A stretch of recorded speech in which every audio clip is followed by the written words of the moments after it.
जय हिंद, जय Bharat and welcome to deaf talks. This is Adi HN. कल बड़ा एक टेढ़ा सा इंसिडेंट हुआ जिसके बारे में रिपोर्टिंग आई है। पाकिस्तान की तरफ से एलओसी के ऊपर कुछ मूवमेंट करने की कोशिश की गई, जहां पर वो एक बांडीपुरा सेक्टर के आसपास वहां पर एक जगह पे ये एलओसी पे कुछ बंकर बनाने की कोशिश कर रहे थे।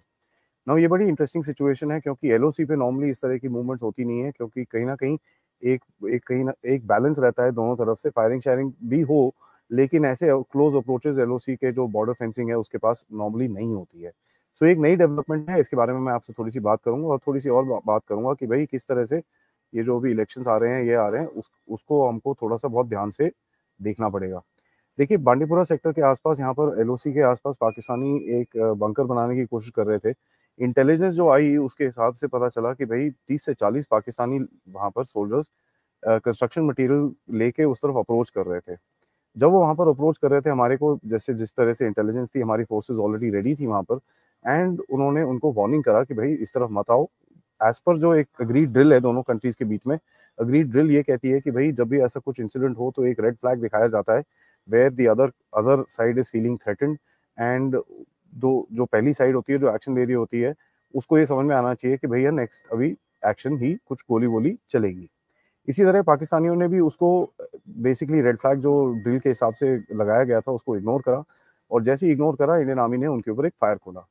और ये नॉर्मली वार्निंग शॉट्स होते हैं, इज नॉट टारगेटेड शॉट्स, तो उनके आसपास कहीं गोली वोली चलाते हैं वो। तो उसको देख के ये 30-40 जितने भी पाकिस्तानी हैं ये उठ के वहां से भाग खड़े हुए। ना ये चीज हमको बड़ा ध्यान से देखनी पड़ेगी कि भाई जेएनके में वैसे भी अभी इलेक्शन का टाइम है, और यहाँ पर कहीं ना कहीं एक इंस्टेबिलिटी क्रिएट करने के लिए पाकिस्तानी लोग, पाकिस्तानी आर्मी, पाकिस्तानी आईएसआई और पाकिस्तानी एस्टेब्लिशमेंट बहुत ट्राई और कोशिश करती रहेगी। हमारे यहाँ पर पॉलिटिशियंस भी उतने ही हैं जितने आपको समझ में आता है, क्योंकि वही पाकिस्तान का जो एक नैरेटिव है वो ही यहाँ पर वो रखना चाहते हैं। यहाँ पर जयशंकर जी ने 1-2 दिन पहले एक स्टेटमेंट दिया था कि भाई the era of uninterrupted conversations with Pakistan, जहाँ पर पाकिस्तान हमको फोर्स करता था कॉन्वर्सेशन करने के लिए, वो एरा अब खत्म हो चुका है और 370 अब वापस नहीं जाएगा। ये एक बड़ा इंटरेस्टिंग स्टेटमेंट है, क्योंकि जो स्टेट की जो अभी इलेक्शन चल रहे हैं वहाँ पर जो स्टेट गवर्नमेंट में जो खड़े हो रहे हैं लोग, स्पेशली जो फारूक अब्दुल्ला और उमर अब्दुल्ला की पार्टी है, वो तो बोलते हैं भाई हम 370 वापस लेके आएंगे।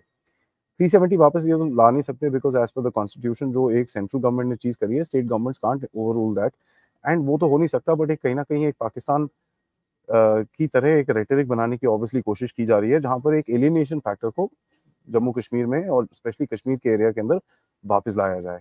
देखिए, जम्मू रीजन में जो भी हो रहा है हमको पता है, वहाँ पर थोड़ी टेंशन है, वहाँ पर टेररिज्म के इंसिडेंट्स हैं, बट लार्जली कश्मीर के अंदर incidents are not much and things are pretty much normal. एक आधा इंसिडेंट ऑब्वियसली होता रहता है, but largely speaking Kashmir area has been rather peaceful.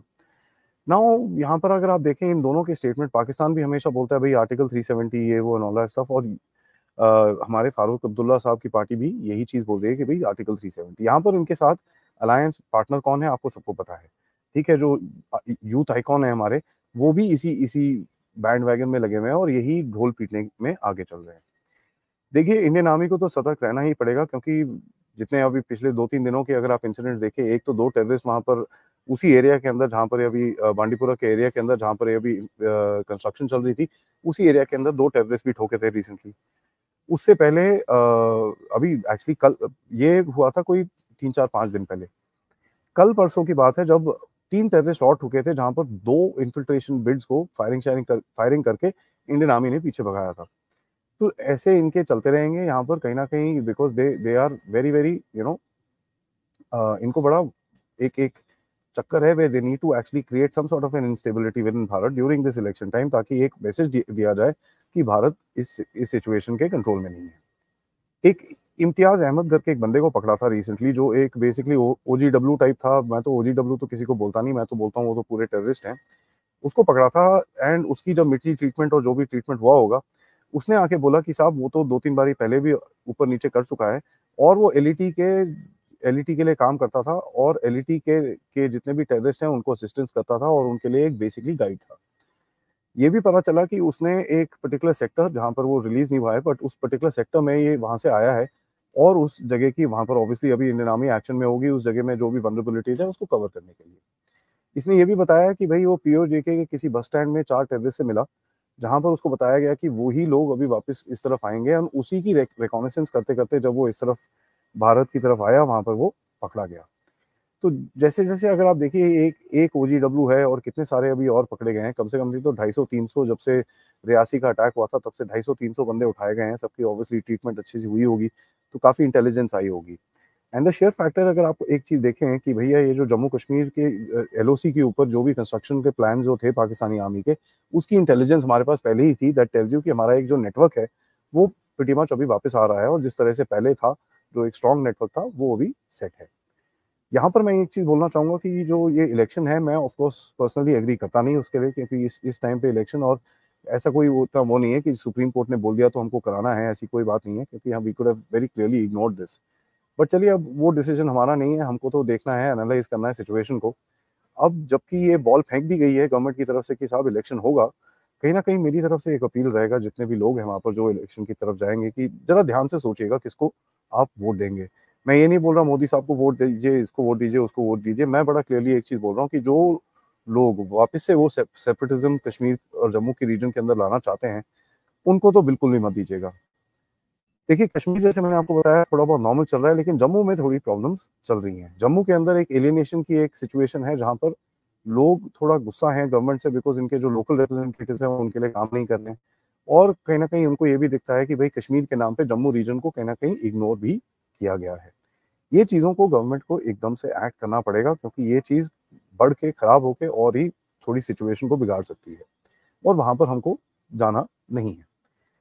एक चीज़ हमको और सोचनी पड़ेगी कि भई पाकिस्तान का एक नज़रिया रहेगा कि कहीं न कहीं कुछ न कुछ एलओसी पे थोड़ा-सा गरमा-गर्मी करते रहिए ताकि भारत एक तो एलओसी की तरफ है, दूसरा बांग्लादेश की तरफ है। जैसे मैंने आपको सुबह के अपडेट में बताया कि बांग्लादेश ने काफ़ी हद तक वहाँ वहाँ पाकिस्तान से एम्यूनिशन मँगाई है और ऑफ कोर्स एक चाइनीज़ फ्रंट भी है।